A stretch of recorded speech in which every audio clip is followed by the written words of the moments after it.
하나님을 사랑하는 사람답게 하나님의 계명을 늘 지키고 하나님의 계명을 따라 살아갈 때 우리의 삶 속에 참된 평안, 참된 기쁨을 주시는 주님의 은총이 늘 가득하시기를 주님의 이름으로 축복합니다. 요즘 인기가 심상치 않은 드라마가 한 편 있다고 합니다. 제목이 이상한 변호사 우영우라고 하는 드라마죠. 신생 채널에 편성이 된 드라마인데도 불구하고 평균 시청률이 10%가 넘었다 그래요. 최고 시청률은 15%를 돌파했다고 그럽니다. 이 드라마가 이렇게 인기를 끌고 있는데 여러 가지 이유가 있습니다. 이 드라마는 소재가 좀 독특해요. 자폐 스펙트럼 장애를 가지고 있는 장애인 변호사가 주인공으로 나오고 있습니다. 이 주인공을 연기하는 배우가 이 자폐 스펙트럼 장애에 대해서 굉장히 많이 공부를 하고 실제처럼 아주 잘 연기에 소화해냈다. 그래서 호평을 받고 있습니다. 그리고 법률 드라마답게요. 법률가들의 조언 또 검증을 잘 거쳤고요.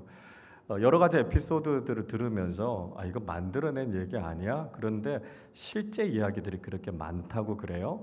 그래서 굉장히 흥미있게 많은 사람들이 이 드라마를 보고 있습니다.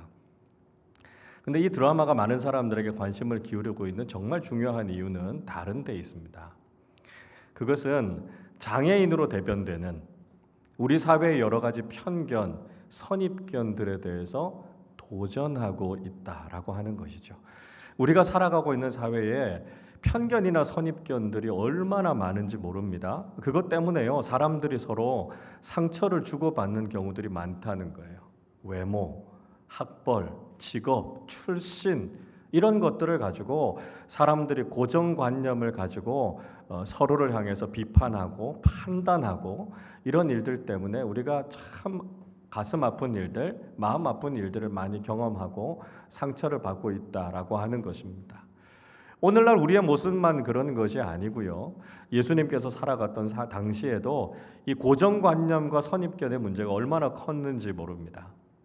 예수님께서 하나님 나라 복음을 가르치셨고요. 가는 곳곳마다 놀라운 기적을 일으키지 않으셨습니까? 그러니까 사람들이 깜짝 놀랐어요. 야, 예수님이야말로 정말 하나님께서 보내신 분이시구나. 사람들이 그렇게 이야기했습니다.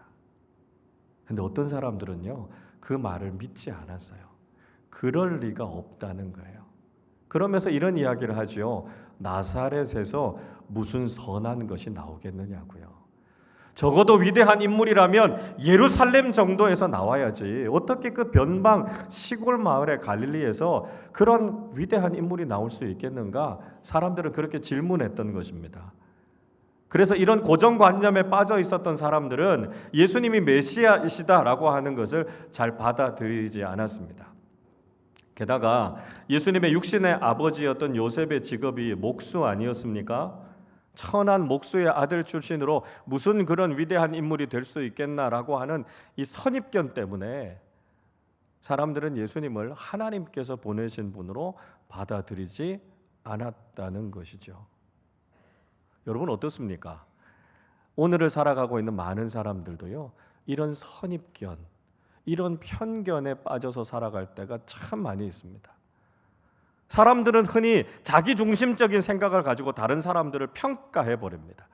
쉽게 비판하고 정죄하고 판단해 버리는 일들이 많지요.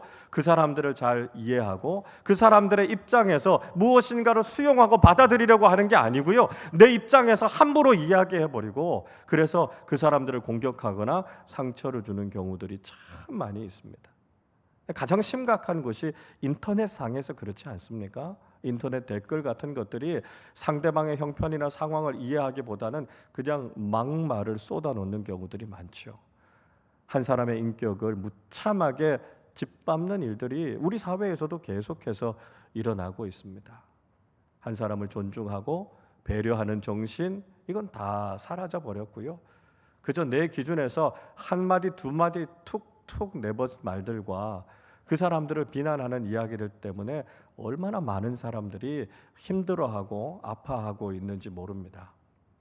자, 그런 걸 보면 우리가 살아가는 사회가 참 동정심이 부족하다, 긍휼히 여기는 마음이 참 부족하다, 그런 생각이 듭니다. 그렇게 말할 수밖에 없었던 상황이 있지 않았을까? 그렇게 행동할 수밖에 없었던 딱한 처지가 있지 않았을까?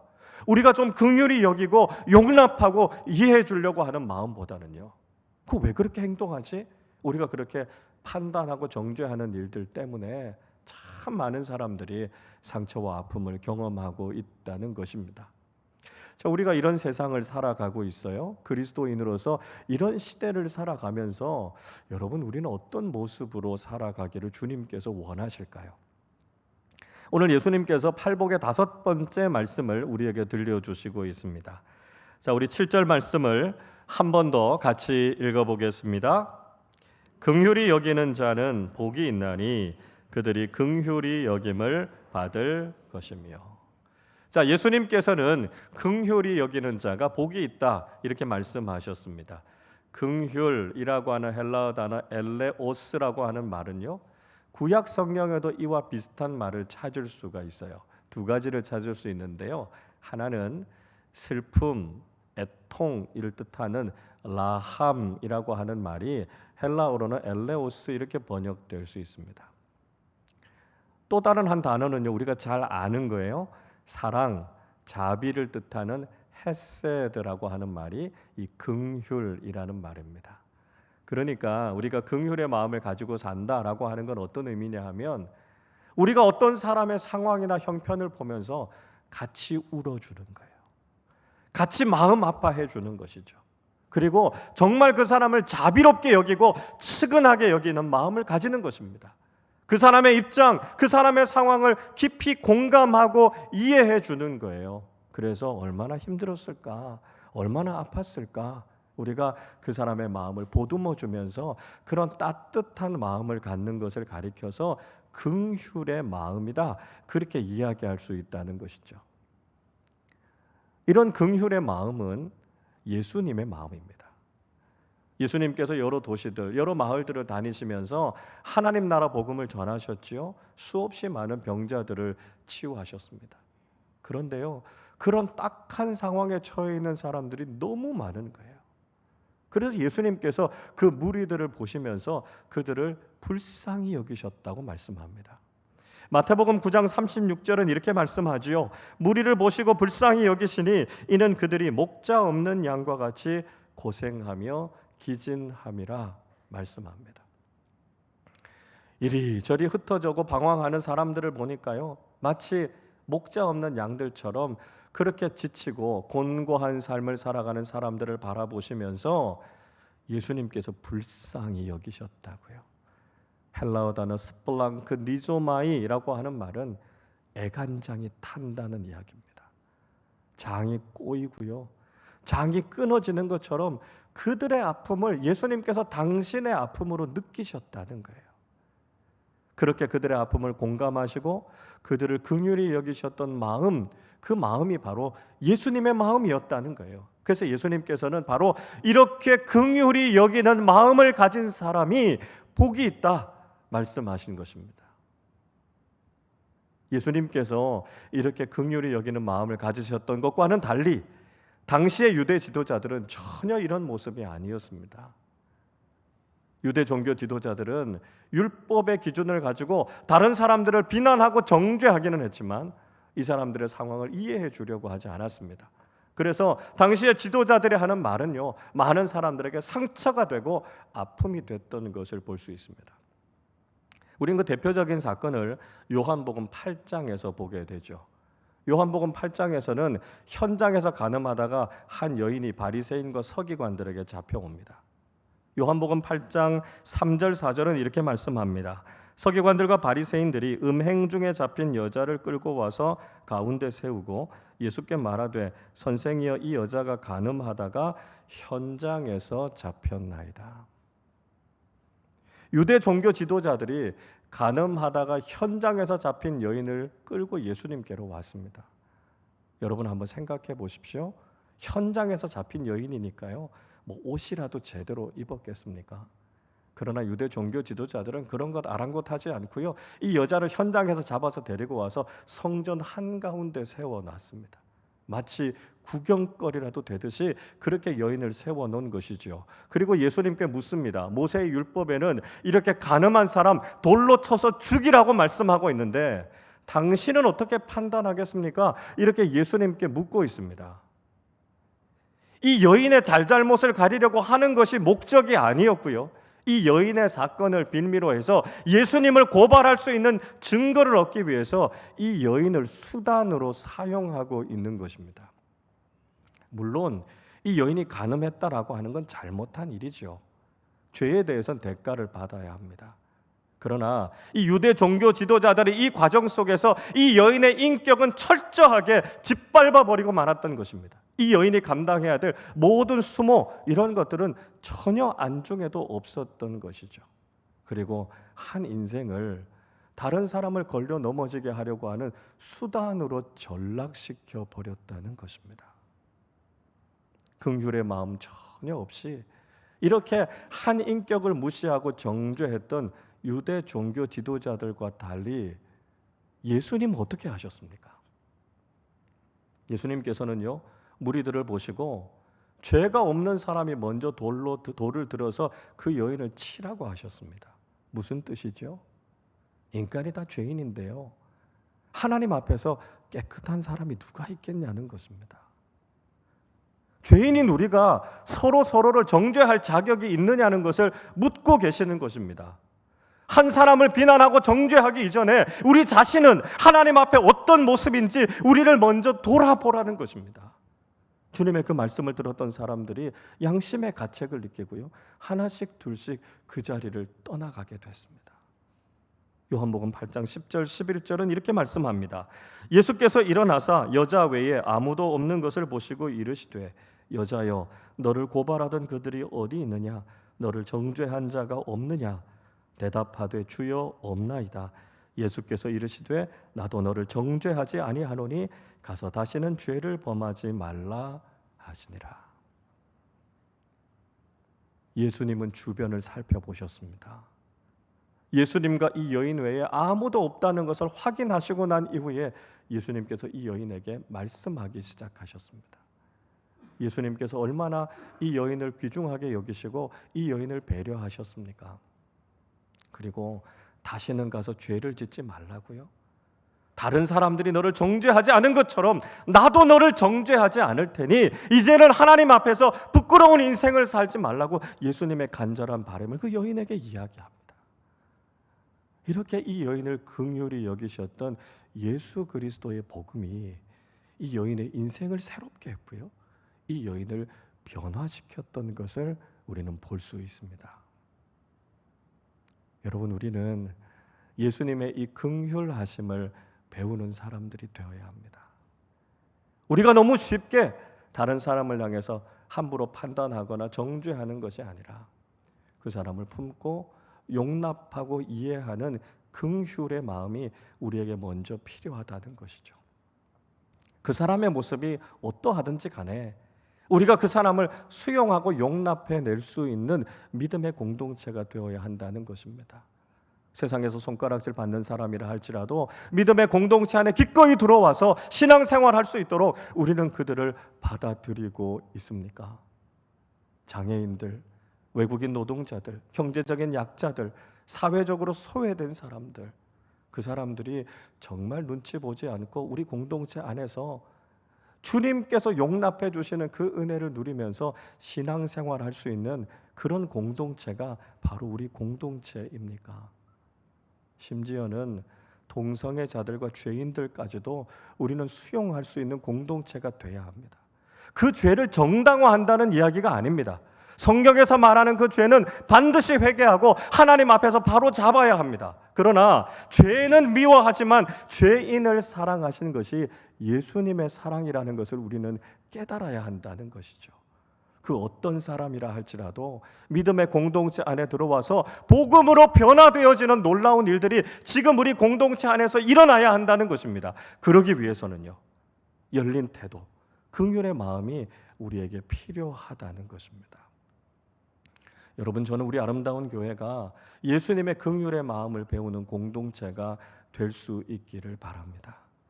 주님께서 용납하셨던 사람들을 우리도 기꺼이 용납할 수 있는 사람들이 되실 수 있기를 바랍니다. 우리가 혹시 작은 허물 때문에, 작은 죄 때문에 형제와 자매들을 정죄하거나 비난하고 있지 않습니까? 예수님께서 기꺼이 받아주시고 품어주셨던 사람들인데 우리는 주님의 모습과는 다르게 그 사람을 비판하거나 판단하거나 우리 공동체에서 밀어내고 있지는 않습니까? 주님께서 핏값을 흘려서 구원해 주신 그 귀한 영혼들을 우리는 받아들이기는커녕 우리 공동체에서부터 배척하고 있지는 않습니까? 여러분, 우리 공동체가 주님께서 용납하신 사람들을 용납하지 못한다면 우리는 주님의 복음을 실천하고 있는 것이 아니라는 것이죠. 세상에서는 부끄러운 모습일 수 있습니다. 세상에서는 비난받을 수 있습니다. 그러나 교회 공동체 안에 들어와서 우리의 삶을 오픈할 수 있어야 하고요. 우리가 함께 기도함으로 그 어려움들과 문제들을 해결해 나갈 수 있는 공동체가 바로 복음적인 공동체, 능력 있는 공동체가 아니겠습니까? 주님께서 용납하신 사람들을 우리가 기꺼이 용납하고 주님의 사랑으로, 복음으로 한 인생을 새롭게 하는 성숙하고 능력 있는 믿음의 공동체가 되실 수 있기를 바랍니다. 자, 이렇게 긍휼히 여기는 사람들에게 주님께서 어떤 복을 주시겠다고 말씀하셨습니까? 긍휼히 여기는 자는 긍휼히 여김을 받게 될 것이다 말씀하셨습니다. 이건 당연한 보상이고 당연한 결과죠. 우리가 행한 것을 그대로 되돌려 받는다라고 하는 것은 신앙생활의 황금률과도 같은 것입니다. 그래서 예수님께서는 마태복음 7장 12절에서 이렇게 말씀하십니다. 그러므로 무엇이든지 남에게 대접을 받고자 하는 대로 너희도 남을 대접하라. 이것이 율법이요 선지자니라 말씀하고 있습니다. 내가 대접을 받고 싶은 것이 있죠. 그대로 우리가 다른 사람들을 대접할 수 있을 때 그것이 우리가 신앙생활에서 해야 할 황금률과 같다는 것입니다. 마치 부메랑의 원리와 같이 우리가 행한 것을 그대로 되돌려 받게 된다라고 하는 것은 신앙생활 속에서도요, 또 사회생활이나 인간관계 속에서도 우리가 당연히 경험하게 되는 것들이다 말씀하고 있습니다. 만약에 여러분 우리가 이런 긍휼의 마음을 갖지 못하면, 우리가 이런 긍휼을 삶 속에서 실천하지 못하면 어떻게 될까요? 성경은요, 우리가 긍휼의 마음을 갖지 못하면 우리가 긍휼이 없는 심판을 받게 될 것이다 말씀하고 있습니다. 야고보서 2장 13절은 이렇게 말씀합니다. 긍휼을 행하지 아니하는 자에게는 긍휼 없는 심판이 있으리라. 긍휼은 심판을 이기고 자랑하느니라 말씀하고 있습니다. 자, 우리가 긍휼을 행하지 않으면 우리도 긍휼 없는 심판을 받게 된다는 것이죠. 여러분, 우린 죄인입니다. 우린 그 누구도 하나님의 심판을 피해갈 수 없습니다. 우린 스스로 의로워질 수 없기 때문에 하나님의 심판을 받게 되면 영원한 저주 가운데 빠지게 될 수밖에 없습니다. 그런데 우리가 받게 될 심판은 그냥 심판이 아니고요, 긍휼의 심판이라는 거죠. 무슨 말씀일까요? 그 재판에서요, 예수님께서 우리의 변호사가 되신다는 것입니다. 그래서 적극적으로 우리를 위해서 변호해 주시는 거죠. 어느 정도까지요? 예수님께서 우리의 죄를 사해 주시기 위해서 십자가 위에서 피를 흘려서 그 죄값을 다 치르셨다는 그 놀라운 공로까지 총동원해서 우리를 변호해 주시는 것입니다. 비록 우리는 죄인이지만 예수님께서 십자가 위에서 피를 흘리셨기 때문에 우리 죄를 다 씻으셨다는 거예요. 그러니까 우리에게 무죄 선고를 해달라고 재판장이신 하나님께 요청하신 것입니다. 심판장이 되시는 하나님께서 자비로운 판단을 내리시는 것이죠. 예수 그리스도께서 우리를 위해 베풀어 주신 그 놀라운 공로를 통해서 우리에게 무죄 선고를 내리신 겁니다. 그것이 바로 우리가 받은 긍휼의 심판이죠. 문제는요, 우리가 이렇게 놀라운 긍휼의 은혜를 받았다라고 하는 사실을 너무 자주 빨리 잊어버린다는 것입니다. 그러다 보니까 우리가 이 놀라운 긍휼을 경험했음에도 불구하고 우리가 다른 사람들을 향해서 그런 긍휼을 베풀지 못한다는 것이죠. 예수님께서 바로 이러한 것을 비유로 우리에게 들려주시지 않았습니까? 마태복음 18장의 말씀을 읽어보면 용서하지 못하는 종의 비유의 말씀을 예수님께서 우리에게 들려주고 계십니다. 천국은 그 종들과 함께 최후의 결산을 하는 임금과 같다, 이렇게 비유하셨습니다. 여러분, 우리 인생은요, 마지막에 되면 하나님 앞에 서서 다 심판받고 판단을 받게 됩니다. 그런데 그 심판의 자리, 재판의 자리에 10,000달란트 빚진 종이 나왔습니다. 한 달란트는 6,000데나리온이고요. 한 데나리온은 노동자의 하루치 품삯입니다. 그러니까 6,000데나리온, 한 달란트의 값은 대략 노동자들의 15년치 이상 되는 연봉이 됩니다. 대략만 계산해 봐도 한 10억에서 15억 정도 되는 돈이죠. 한 달란트가 아니고요, 10,000달란트 빚을 졌다고요? 10조에서 15조가 되는 어마어마한 빚을 진 겁니다.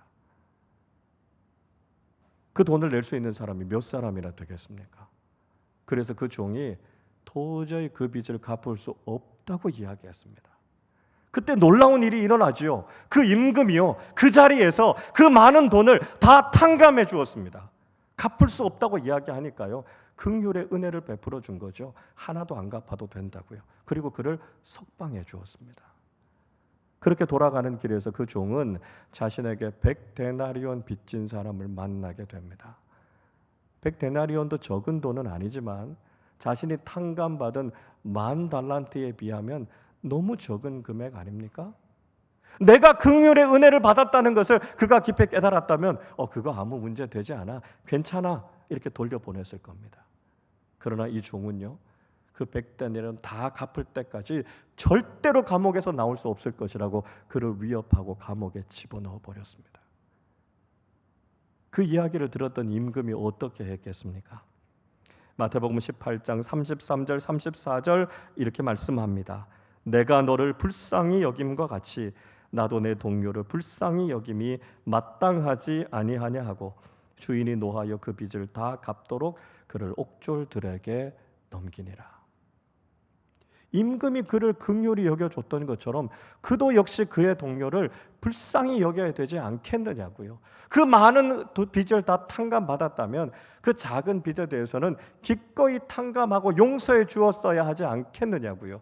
그래서 긍휼을 실천하지 못하는 그 종은 긍휼이 없는 심판을 받게 됐다는 것을 주님께서 말씀해 주시고 있습니다.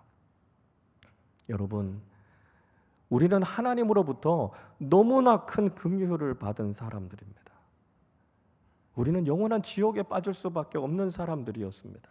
우리는 도저히 우리의 죄값을 다 치를 수 있는 능력이 없는 사람들이었습니다. 그래서 영원한 저주를 받을 수밖에 없는 우리들이었지만 하나님께서 긍휼의 은혜를 베풀어 주셔서 예수 그리스도의 십자가의 보혈로 우리에게 영원한 생명을 허락해 주셨습니다. 여러분, 우리는 값 없는 구원을 받았습니다. 우리가 도저히 그 값을 치를 수 없어서 하나님께서 대신 그 값을 치러 주신 구원을 경험하게 된 것이죠. 우리가 얻은 구원은요, 값 없는 구원이지 절대로 값싼 구원이 아닙니다. 우리가 그 비용을 지불하지 않았을 뿐이지 하나님께서 값진 예수 그리스도의 독생자의 생명을 내어주셔서 우리를 구원해 주셨습니다. 여러분, 우리가 이 놀라운 구원의 은혜를 경험했다면 이제 우리의 삶 속에서 우리도 주님의 사랑과 긍휼을 실천하면서 살아야 되는 사람이 되어야 하는 것 아니겠습니까? 그런데 오늘을 살아가는 우리의 모습이 긍휼과는 너무나 거리가 멀지 않습니까? 죽을 생명 살려주셔서 우리에게 천국의 놀라운 축복과 영원한 생명을 허락해 주셨는데 우리는 형제 자매의 작은 티끌과 잘못도 용납하고 용서하지 못하고 정죄하고 비난하고 있지 않습니까? 우리 공동체 안에서 사랑으로 서로 품어주어야 될 사람들을 향해서도 우리가 정죄하고 또 그 사람들의 마음을 아프게 하고 있지 않습니까? 여러분, 주님께서 우리를 용납해 주신 그 은혜를 생각한다면 우리가 용서하지 못하고 받아들이지 못할 죄가 무엇이 있겠습니까? 우리가 그 큰 사랑, 그 큰 긍휼을 받았다는 것을 다시 한번 깨닫고 용서하지 못하겠다고 생각한 사람들을 용서하고 미워하고 시기했던 사람들을 주님의 사랑으로 받아들이는 사람들이 되실 수 있기를 바랍니다. 우리 공동체가 긍휼히 여기시는 주님의 마음을 통해서 더 따뜻하고 더 아름답고 주님의 그 풍성한 사랑을 나누고 경험할 수 있는 공동체가 될 수 있기를 바랍니다. 주님의 긍휼에 감격하는 믿음의 사람들을 통해서 우리 공동체에 부어주시는 하나님의 더 풍성한 긍휼과 자비하심을 경험하고 그를 통해서 우리가 몸담고 있는 공동체와 이 세상을 더 따뜻하고 더 아름답게 만들어가는 성숙한 믿음의 사람들이 되시기를 주님의 이름으로 축원합니다.